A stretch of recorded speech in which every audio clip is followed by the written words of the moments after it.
Donald Trump's appearance at the U.S. Open wasn't just a casual outing. It was a calculated move, a spectacle designed to project power and dominance. But here's where it gets controversial. While he aimed to embody the strongman image, the crowd's reaction was anything but compliant. As he stood rigidly for the national anthem, his face looming on the giant screens of Arthur Ashe Stadium, the cheers were swiftly overshadowed by a chorus of boos. And this is the part most people miss. The boos weren't just a reaction to his presence. They were amplified by the closed stadium roof, a fitting metaphor for the discomfort many felt as they endured long security lines and rain-soaked waits.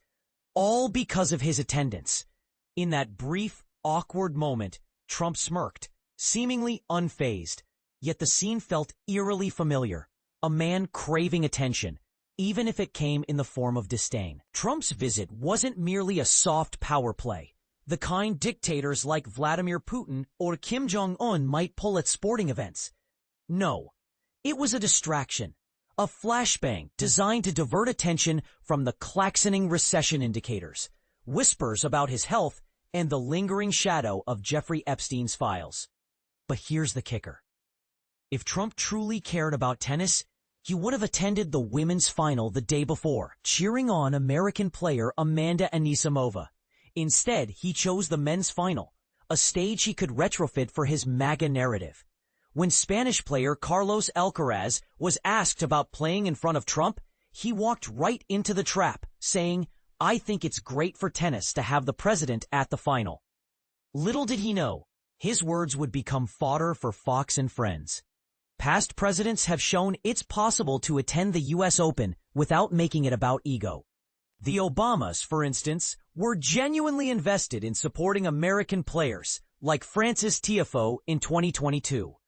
Bill Clinton, too, was a proud Team USA supporter, even breaking away from the UN Millennium Summit to watch Pete Sampras play. But Trump? His presence on Sunday was over the top, even for a sport accustomed to hosting royalty. And this is where it gets even more contentious.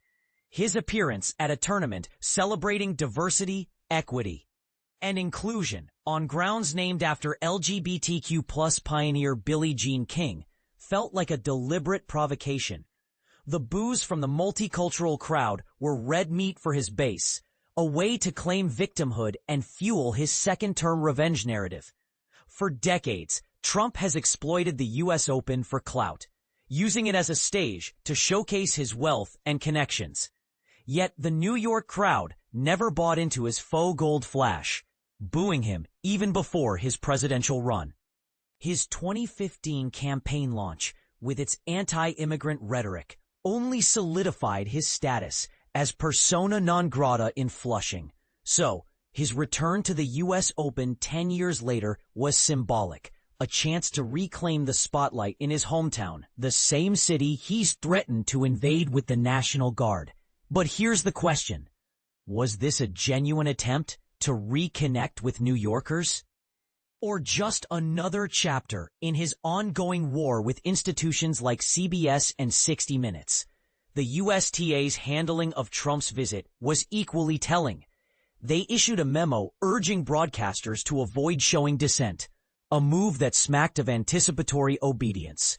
Yet, in a surprising twist, they may have pulled off a subtle act of defiance by placing the men's trophy in the Rolex suite before Trump's arrival, and then switching it for a doubles cup. They ensured he couldn't claim the spotlight during the trophy presentation. And when the camera lingered on him during a changeover, the crowd's boos were so loud and prolonged that it echoed the 2019 World Series reception. Later, a cut to Trump critic Bruce Springsteen triggered a roar of approval, a stark contrast to the earlier jeers. Here's the real question. Did the USTA intentionally set Trump up for this public rebuke, or was it merely a coincidence? Either way, by the end of the match, Trump was isolated, unable to participate in the winner's tradition. He left swiftly, the authoritarian spectacle fading as quickly as it had begun. For many fans, His departure was the highlight of the day.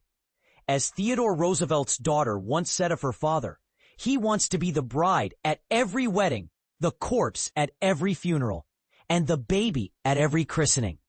But the line fits Trump even better. His insatiable hunger for attention knows no bounds. And he'll stop at nothing to make himself the center of every narrative. So, here's the final thought. Is Trump's relentless pursuit of the spotlight a sign of strength or a desperate attempt to mask deeper insecurities? Let's hear your thoughts in the comments.